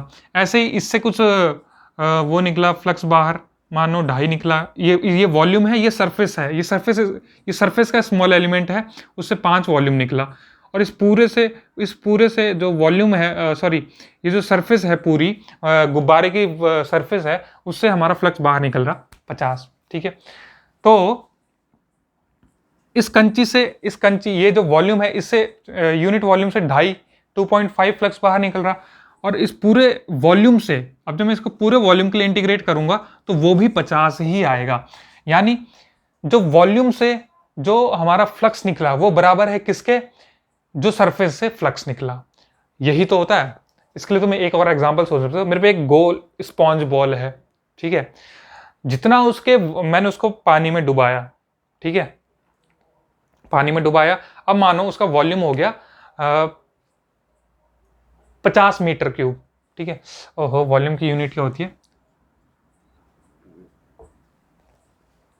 मीटर क्यूब ही होती है, ठीक बोला ना मैंने, ठीक है। 50 मीटर क्यूब उसमें पानी भर गया, ठीक है। ये बॉल मेरे हाथ पे अभी, ठीक है। अब जब मैं इसके दबाऊंगा इसको, तो तो जो बाहर निकलेगा उसको हम फ्लक्स के तौर पे समझ सकते हैं। तो जितना पानी बाहर निकलेगा इससे, मान लो पूरा का पूरा पानी बाहर निकलेगा, जो वॉल्यूम से बाहर निकला वो कहां से बाहर निकला? वॉल्यूम से तो निकला ही है। उतना ही हमारा फ्लक्स, जितना फ्लक्स वॉल्यूम से बाहर निकला वो बराबर होगा किसका? जितना हमारा इसके आउटर सरफेस से फ्लक्स बाहर निकला उसके। तो यही है गॉस डाइवर्जेंस थ्योरम। बस बिल्कुल यही है कि जितना फ्लक्स हमारा सरफेस से बाहर निकलता है, क्योंकि डाइवर्जेंस ऑफ ए क्या होता है? डाइवर्जेंस ऑफ किसी भी वेक्टर का जो डाइवर्जेंस होता है वो होता है फ्लक्स पर यूनिट वॉल्यूम। कितना वॉल्यूम निकला, ठीक है, कितना फ्लक्स बाहर निकला, जितना फिर से सुनो इसको, इतनी तेज तेज बोलने के चक्कर में मैं खुद ही अटक जा रहा हूं। अब नहीं अटकूंगा लेकिन स्लो बोलूंगा। जितना इस सरफेस से ए डॉट डी एस क्या होता है, जैसे ई डॉट डी एस ये हमारा फ्लक्स हो गया है ना, जितना इस सरफेस से फ्लक्स बाहर निकलेगा वो बराबर होगा उसके जो इस वॉल्यूम से फ्लक्स बाहर निकल रहा है, दोनों बराबर होंगे आपस में। यही हमारी गॉस डाइवर्जेंस थ्योरम कहती है और उसी को मैंने यहां पर लिखा है फिजिक्स की भाषा में। ठीक है, आगे इसका स्टेटमेंट समझ में, बहुत जरूरी स्टेटमेंट, बहुत ही ज्यादा जरूरी। वो किस किस को रिलेट कर रही है, सरफेस इंटीग्रल ऑफ वेक्टर ए को, ये हमारे हम कह सकते हैं कि ये सरफेस को और वॉल्यूम को आपस में रिलेट कर रही है। ठीक है, ये भी तुम यहाँ पे इसके आगे थोड़ा सा लिखते हो ज्यादा अच्छे नंबर लाने के लिए, तो टीचर को समझ में आ जाएगा कि बच्चे ने अच्छे से पढ़ा है, उसे समझ में आ रहा है। ठीक है, दिख भी रहा है वैसे। ठीक है, वीडियो लेंथ देख लें, 1 घंटा से ऊपर का हो गया है ये, और कैमरा भी हमारा थोड़ा हिल गया है, चलो कोई नहीं। ठीक है, तो जितनी मेहनत मैंने करी है इसको समझाने में, बता देना तुम्हें समझ आया कि नहीं, ये जरूर बता देना। ठीक है, लाइन जो भी आज के जो भी टॉपिक्स हैं वो सारे बहुत बहुत इंपॉर्टेंट है तुम्हारे लिए इलेक्ट्रिसिटी और मैग्नेटिज्म पढ़ने के लिए, क्योंकि हर जगह पे ये चीजें यूज होने वाली है। ठीक है, कहीं पे तुम्हें ये ये दे रखा होगा, इससे तुम उसमें कन्वर्ट कर लोगे, और कहीं पे तुम्हें ये दे रखा होगा, इससे तुम उसमें कन्वर्ट कर लोगे, तो इसको कन्वर्ट करने के यूज भी हम ला सकते हैं। और इसका मतलब ये मैंने अभी समझा दिया, यहाँ पे समझाने की कोशिश करी है पूरी। ठीक है, अब इसका प्रूफ कर लें, फटाफट से प्रूफ कर लेते हैं। ठीक है, नोट करते जाना भाई, नोट नहीं करोगे तो समझ लो खत्म है कहानी। ठीक है, तो अभी तक जब हम बिल्डअप करते आए ना ग्रेडियंट डाइवर्जेंस का, देखो ये किसका यूज आ गया, डाइवर्जेंस का यूज आ गया कि भाई डाइवर्जेंस फ्लक्स होता है, फिजिकल सिग्निफिकेंस ऑफ डाइवर्जेंस। ठीक है, अब हम करने वाले हैं इसका प्रूफ। डेफिनेशन, ओ सॉरी, स्टेटमेंट तुमने लिख लिया है, प्रूफ करते हैं अब हम इसको। ठीक है, तो हमें ये प्रूफ करना है, टू प्रूव। ये प्रूफ करने के लिए हम क्या करेंगे, एक जैसे गुब्बारा वाला सरफेस माना था ना गुब्बारा, ये क्या है, वैसे तो ये गुब्बारा है, ये एक सरफेस है, ये गुब्बारे की सरफेस है, सरफेस एस ये वाली। ठीक है, इसके अंदर मैंने कंची डाली थी, इस बार मैं कंची नहीं डाल रहा हूं, इस बार मैं क्या डाल रहा हूं, एक क्यूब डाल देता हूं।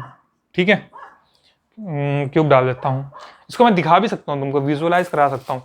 ठीक है, खैर ये फुस हो गया। अब देखो ये एक थैली है, ठीक है, इसके अंदर मैंने एक डब्बा रखा हुआ है, तो वो ये डब्बा है, इस डब्बे का अपना वॉल्यूम है, कुछ ना कुछ वॉल्यूम होगा, और ये कवर्ड है इस थैली से, तो ये है थैली का सरफेस, देख पा रहे हो, ये है थैली का सरफेस।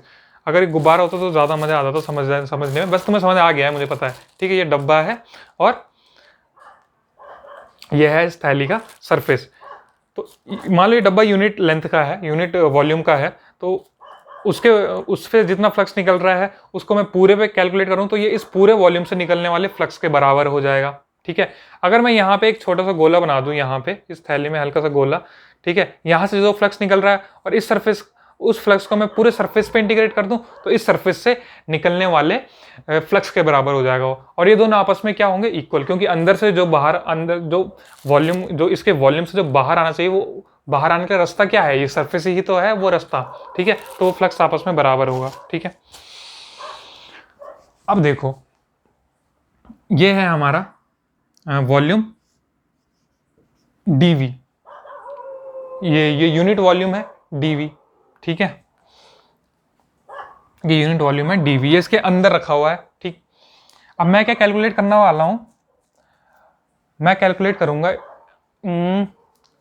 फ्लक्स। ठीक है, इस वॉल्यूम से, ठीक है, ठीक है, यूनिट वॉल्यूम हो गया हमारा dv। ठीक है, अगर मैं निकाल दूं डाइवर्जेंस ऑफ ए, ठीक है, हम वेक्टर ए ही तो है, या इलेक्ट्रिक फील्ड या मैग्नेटिक फील्ड, ठीक है, उसकी जगह यहां पर वेक्टर ए हमने लिया है। डाइवर्जेंस ऑफ वेक्टर ए मैं निकालूं, डेल डॉट ए से दिखाते हैं हम इसको, डेल डॉट ए। ठीक है, यहां पे मैं डेल डॉट ए भी लिख सकता था, डेल डॉट ए। ठीक है, और डीवी अपॉन में नहीं है इसके, ये पूरा मतलब डाइवर्जेंस ए की जगह मैं डेल डॉट ए लिख सकता हूँ और डीवी की जगह डीवी, ठीक है। तो डाइवर्जेंस ए को डेल डॉट ए लिखा। ये है क्या चीज़, हमें पता है फ्लक्स की डेफिनेशन से कि डाइवर्जेंस ऑफ ए ये है फ्लक्स पर यूनिट वॉल्यूम, ठीक है। तो इसी चीज़ को यहाँ पे कॉपी कर देना, फ्लक्स पर यूनिट वॉल्यूम या flux diverging out from from the point, इसके अंदर कोई जो पॉइंट होगा जहाँ पे वो फील्ड मतलब जो सोर्स है, ठीक है, वहाँ से जो फ्लक्स बाहर को तरफ डाइवर्ज हो रहा है पर यूनिट वॉल्यूम, तो ये वो चीज़ आ गई हमारी, ठीक है, डेल डॉट ए। ये आई है यूनिट वॉल्यूम के लिए, ये आई है यूनिट वॉल्यूम के लिए फॉर होल वॉल्यूम।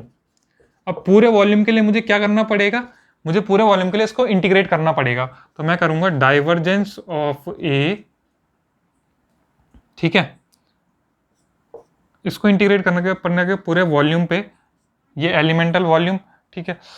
ओहो, ठीक है, देखो एक चीज थोड़ी गलत हो गई। गलत क्या हो गई,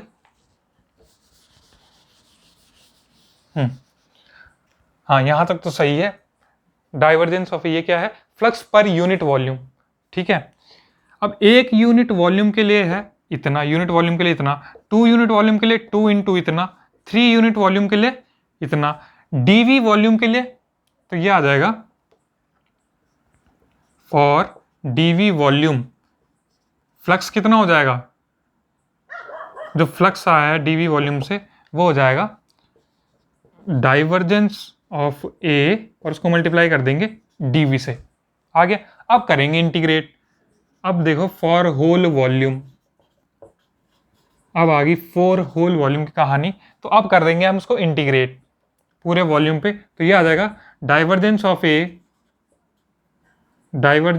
ए डीवी ओवर वॉल्यूम वी, ठीक है। और डाइवर्जेंस ऑफ ए क्या होता है, फ्लक्स या नेट आउटवर्ड फ्लक्स थ्रू किसके through volume we, equation number 1। यार वीडियो बड़ा ही होता जा रहा है, क्या करें, कोई नहीं, होने दो, ठीक है। Net outward flux through volume we, तो वो हो जाएगा डाइवर्जेंस ऑफ ए डीवी, ठीक है। अच्छा इसको मैं ऐसे लिख देता हूं, v del dot a d v, किसी भी फॉर्म में हो कंफ्यूज मत होना, ठीक है। ये आगे net outward flux through volume we. अब यही चीज करेंगे हम सरफेस के लिए, सरफेस के लिए, ठीक है। तो इसको मैं मिटा दे रहा हूं, जो प्रूफ करना है वो नहीं मिटा रहा हूं बस। तो ये वॉल्यूम था गुब्बारे के अंदर। अब जो मैं सरफेस लूंगा ना, ये गुब्बारा है, उसके बाहर पे अगर मान लो मैं ये फिस्ट मेरा गुब्बारा है, ठीक है, इसके बाहर पे मैं सरफेस ले रहा हूं, यहां पे अगर मैं एक गोला बना दूं तो वो ये सरफेस है ये वाली, इसको मैं बोल रहा हूं डीएस, यानी कि इसमें कोई एन कैप होगा, इसका यूनिट वेक्टर होगा, ठीक है, इस पे भी अप्लाई हो रहा होगा, इस पे भी हमारा ए वेक्टर लग रहा होगा, यानी कि फील्ड इस पे भी एक्ट कर रहा होगा, फील्ड का असर यहाँ पे भी दिख रहा होगा, इनके बीच में एंगल थीटा हो जाएगा, क्या हो जाएगा, थीटा हो जाएगा। तो फिर वही कहानी ए, और ये क्या है, ए डॉट डी एस, ठीक है, ये जो सरफेस था हमारा वो हमारा डी एस वेक्टर था, ठीक है, डी एस, ठीक है। तो क्या हो जाता, ए, खैर इसकी जरूरत नहीं है पड़ेगी यहाँ पे, अब जरूरत जो हमें पड़ेगी यहाँ पे, ठीक है,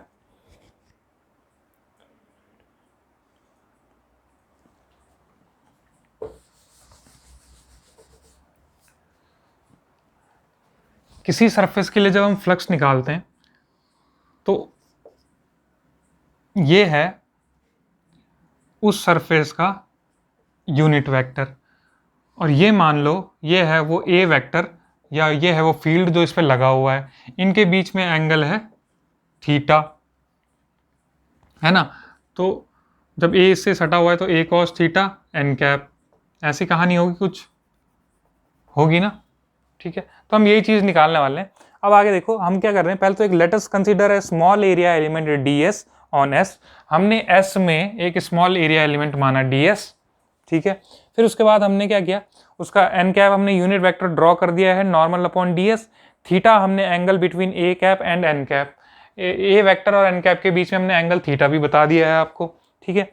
इसके बाद ये क्या कह रहे हैं, component of a along n cap, वो भी मैंने बता दिया, a cos थीटा, है ना, a cos थीटा, ये बात भी मैंने बता दिया आपको।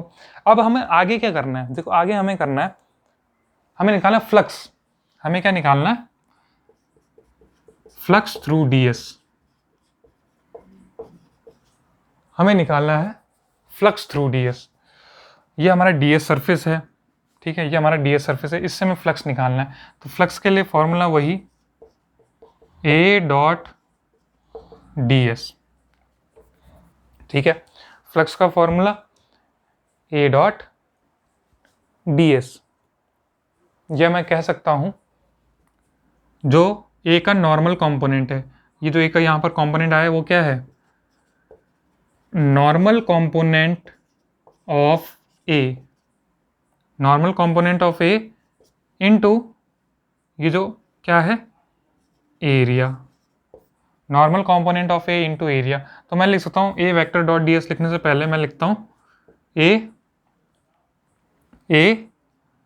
डॉट a, अच्छा a cos थीटा और ds वेक्टर, या ds वेक्टर ना लिख के ds n कैप लिख देता हूँ, ठीक है। अब देखो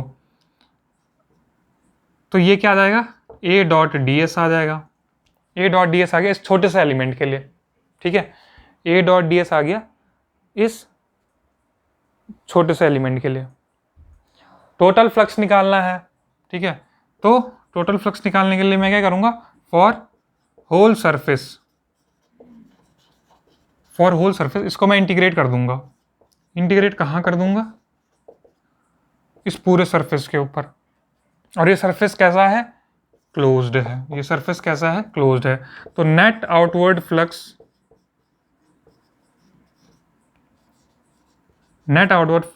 थ्रू सरफेस थ्रू एस, ठीक है। अब बस कुछ नहीं करना, इक्वेशन 1 और 2 को आपस में इक्वेट कर देना है, ठीक है। ये नोट कर लिया, हो गया नोट। इक्वेटिंग 1 एंड 2, 1 और 2 को जब मैं इक्वेट करूंगा, ये लेट वेट जो भी होता है ये तुम खुद लिखते रहना, समझ में आना चाहिए ये बात, ठीक है। इक्वेटिंग 1 और 2, तो ये आ जाएगा हमारा a dot ds is equal to क्या है, ये integral of v del dot a dv। तो हैंस प्रूव्ड, ये हमने गॉस डाइवर्जेंस थ्योरम को प्रूव कर दिया। Surface integral of vector a या surface integral of normal component of vector a over any closed surface s is equal to the divergence of vector a taken over volume v enclosed by surface s, ठीक है। उम्मीद करता हूँ ये समझ आ गया होगा गॉस डाइवर्जेंस थ्योरम। थोड़ा टाइम ज़रूर लगा और वीडियो भी 1 घंटा 13 मिनट का हो गया, चलो कोई नहीं।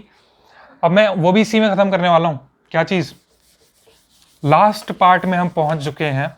ये आखिरी टॉपिक है होने वाला इस वीडियो का, और आखिरी टॉपिक का नाम है स्टोक्स थ्योरम। क्या है, स्टोक्स थ्योरम। वो भी कुछ इसी की तरह है, ठीक है। इसमें क्या क्या था, सरफेस इंटीग्रल और वॉल्यूम इंटीग्रल था, उसमें लाइन इंटीग्रल और सरफेस इंटीग्रल होने वाला है। मार्कर कहाँ है, ये है स्टोक्स थ्योरम। अब देख लो तुम, बहुत बहुत ज़रूरी है ये दोनों थ्योरम। इस लेक्चर में जितनी भी चीज़ें कवर हुई हैं ना, वो सारी बहुत ज़रूरी हैं। ये बात मैं दोहरा रहा हूँ तो तुम इसकी गंभीरता को समझो। स्टोक्स थ्योरम का पहले हम वो समझ लेते हैं, a डॉट dl, ठीक है। a डॉट dl जो होता है हमारा, वो होता है curl of vector a over surface s, और ये है हमारा लाइन इंटीग्रल। मैं बस ये चेक कर रहा हूँ, ये है क्लोज लाइन इंटीग्रल, ठीक है। तो इसको कैसे लिखेंगे, देखो इसको लिखते हैं statement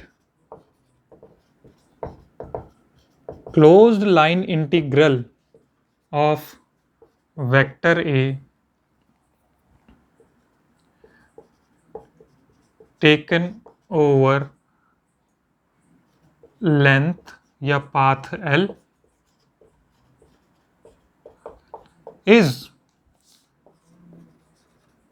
equal to the curl of vector A taken over surface S enclosed by surface को क्या कवर करता है, लाइन, enclosed by लाइन या लेंथ, प्रॉपर वर्ड तो लेंथ ही लग रहा है मुझे, लेंथ L, ठीक है।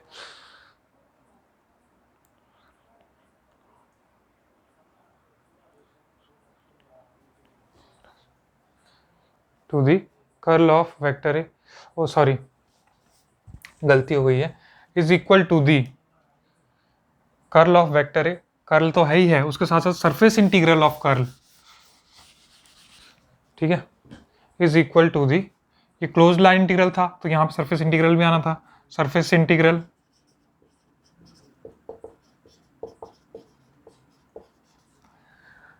Close line integral of vector A, close line integral of vector A taken over length L is equal to the surface integral of, surface integral of किसका, vector ए का, या curl of vector A, curl of vector A taken over surface S enclosed by, length ही है ना ये word, enclosed by surface S, ठीक है, surface S, curl of vector A T S, मुझे ऐसा क्यों लग रहा है मैंने यहाँ पे कुछ, the line integral of vector A taken around a closed curve c which bounds a surface S is equal to the surface integral of the curl of vector A taken over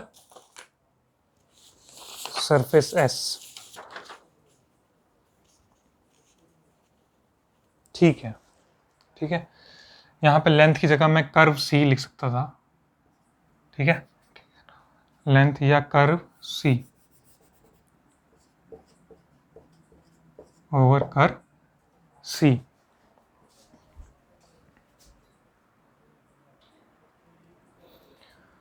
ठीक है।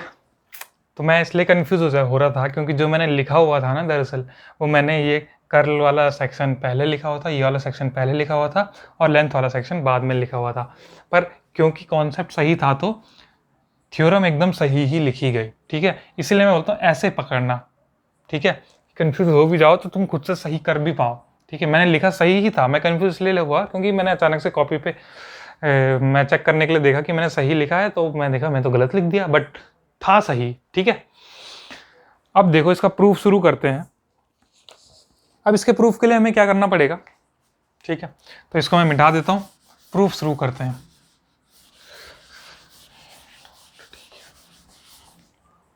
ठीक है, to prove, ये चीज हम proof करने वाले हैं, प्रूफ शुरू करते हैं।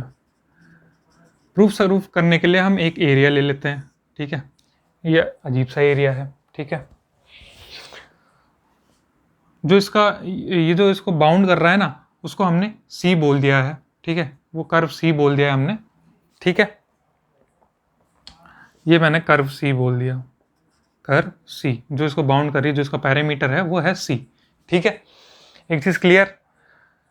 हाँ, तो अब देखो, याद करो कर्ल की फिजिकल सिग्निफिकेंस क्या थी, ठीक है, और क्या उसका हम यहाँ पर कुछ यूज कर सकते हैं, कर्ल की फिजिकल सिग्निफिकेंस क्या थी और क्या हम उसका यहाँ पर यूज कर सकते हैं।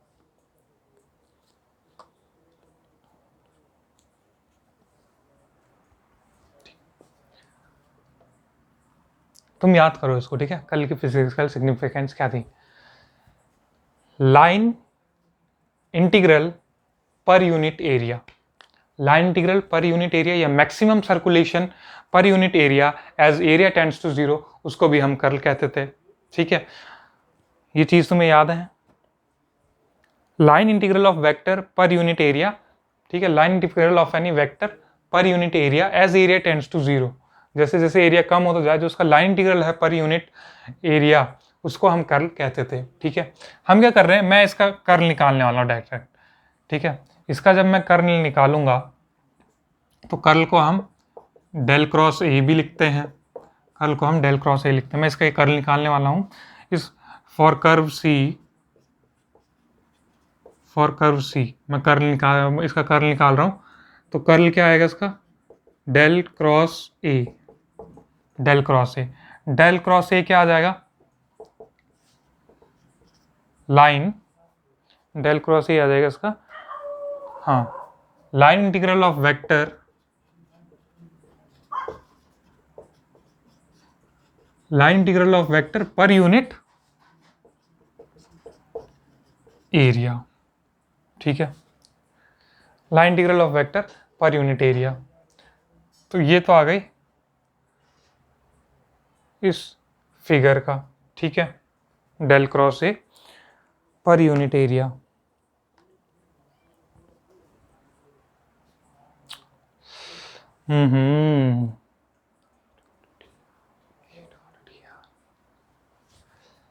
ये चीज तो बता दी मैंने।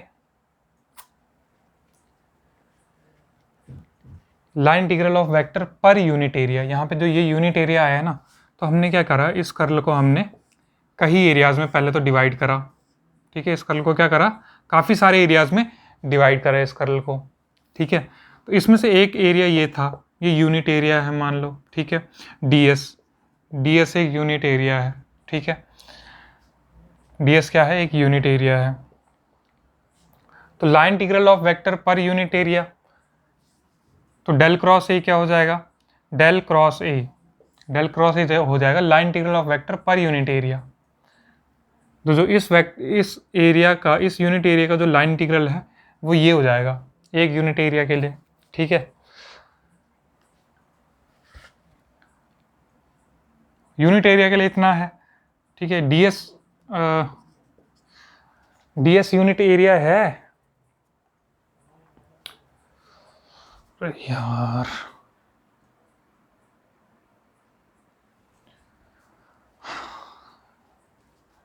ds जो है वो है हमारा इन्फिनिटसिमल एरिया। क्या है, इन्फिनिटसिमल एरिया, एक छोटा सा एरिया लिया है हमने।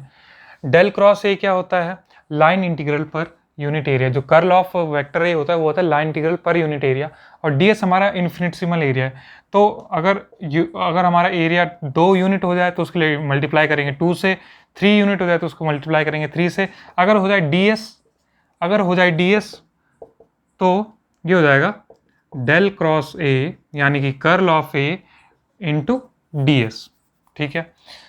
ये आया हमारा ds एलिमेंट का एरिया, ठीक है। ये आ गया हमारा ds एलिमेंट से जो लाइन इंटीग्रल ऑफ वेक्टर, ठीक है, लाइन इंटीग्रल आ गया जो ds एरिया का लाइन इंटीग्रल ये है हमारे पास, ठीक है। ये क्या आ गया, line integral of curl of vector ए, ठीक है। ये ds एरिया के लिए है, ये ds के लिए है। अब अगर हमें इसको इस पूरे के लिए करना होगा, इस पूरे के लिए करना होगा इंटीग्रल, लाइन इंटीग्रल तो मैं गलत थी, ठीक है, लाइन इंटीग्रल ऑफ वेक्टर पर यूनिट एरिया तो ये है, ठीक है। अगर मुझे इसको इस पूरे सरफेस के लिए इंटीग्रल करना होगा तो मैं क्या करूंगा, इसका सरफेस इंटीग्रल कर दूंगा, del cross a ds over surface s, del cross a ds over surface s, ठीक है। आ गई ये बात समझ में। इसको मैं इक्वेशन 1 दे दूंगा, इसको मैं क्या दे दूंगा, इक्वेशन 1, ठीक है। ये हमारा आ गया लाइन इंटीग्रल ऑफ वेक्टर पर unit area, sorry, line integral of vector, ये यूनिट एरिया के लिए नहीं है, ये है फॉर सरफेस एस, ठीक है, line integral of vector for surface s, ठीक है। अब हमें दूसरी चीज इसमें जो समझनी है वो है ये, जब हम इसको पूरे सरफेस एस के लिए कैलकुलेट करेंगे ना, जब हम इसको पूरे सरफेस के लिए कैलकुलेट करेंगे तो मैंने यहां से उठा के ये बीच के 4 डब्बे बना दिए हैं। अब जब मैं इसका लाइन इंटीग्रल करूंगा तो इसका कर्ल कुछ ऐसा होगा, है ना। इसका करूंगा इस वाले डब्बे का, तो यहां से ऐसा, फिर ऐसा, फिर ऐसा और फिर नीचे को, ठीक है। इसका करता हूं मैं तो यहां से ऐसा, फिर ऐसा, ठीक है, फिर ऐसा और फिर नीचे को। इसका करता हूं मैं तो यहां से ऐसा, फिर ऐसा, फिर इस तरफ और फिर नीचे को, ठीक है। इसका हमने ऑलरेडी कर दिया। अब देखो जो ये बीच की 4 लाइनें हैं, इनमें लाइन इंटीग्रल कैसे हैं, एक ऊपर को है, एक नीचे को है ना। एक इधर को है, एक इधर को है, एक ऊपर को है, एक नीचे को है, एक इधर को है, एक इधर को है। तो ये जो ये लाइन इंटीग्रल है ना, ये आपस में कैंसिल हो जाएंगे। ये क्या हो जाएंगे, कैंसिल हो जाएंगे, क्योंकि ये इक्वल एंड अपोजिट हो जाएंगे। तो जो बच क्या जाएगा हम पे, तो हम पे सिर्फ बाहर की सरफेस बच जाएगी, बाहर का लाइन इंटीग्रल बच जाएगा, है ना। तो यानी ये जो है हमारे बाहर के लाइन इंटीग्रल के बराबर होगा, ठीक है। ये डायग्राम से समझा, ठीक है। अब इस सरफेस के लिए, इस पूरी सरफेस के लिए मैं क्या लिखने वाला हूं, line integral. Line integral for curve c, line integral for curve c is equal to क्या आ जाएगा, ए डॉट इस छोटी सी लेंथ को मैंने dl माना, है ना, तो dl, ए डॉट dl का हम इंटीग्रल कर देंगे पूरे के लिए। ये इक्वेशन आ गई 2, ये आ गई इक्वेशन नंबर 2। अब क्या काम रह गया, अब हमें बस इक्वेट करनी है इक्वेशन 1 और 2। On equating 1 and 2, on equating 1 and 2 मतलब 1 और 2 को हमने जब इक्वेट करा, ठीक है, दोनों की, ये क्या है, line integral of vector for surfaces. ये लाइन इंटीग्रल ऑफ वेक्टर तो है, ठीक है, पर ये पूरे सरफेस के लिए है लाइन इंटीग्रल। और ये भी क्या है, line integral for curve C, ये लाइन इंटीग्रल है कर्व सी का। दोनों लाइन इंटीग्रल्स को हम इक्वेट कर देंगे तो हमें मिल जाएगा ये, ठीक है, ओवर कर्व सी, ठीक है, ए डॉट डी एल सी। और ये क्लोज्ड कर्व है तो क्लोज कर दिया, ठीक है। ए dot D L over close surface C, यानी line integral of any vector A over a closed surface C, या closed line integral of vector ए, ठीक है, over a closed surface, sorry ये सरफेस तो है ही नहीं, closed line integral of vector A is equal to the surface integral of curl of vector A taken over the surface S, taken over the surface S. तो यही है हमारी Stokes theorem, ठीक है। क्योंकि मुझे लगता है मैं थोड़ा बीच में कंफ्यूज हुआ, तो मैं इसको एक बार फिर से बता देता हूं फटाफट से, ठीक है। देखो हमने क्या किया, ये डायग्राम बनाया, ठीक है, ठीक है।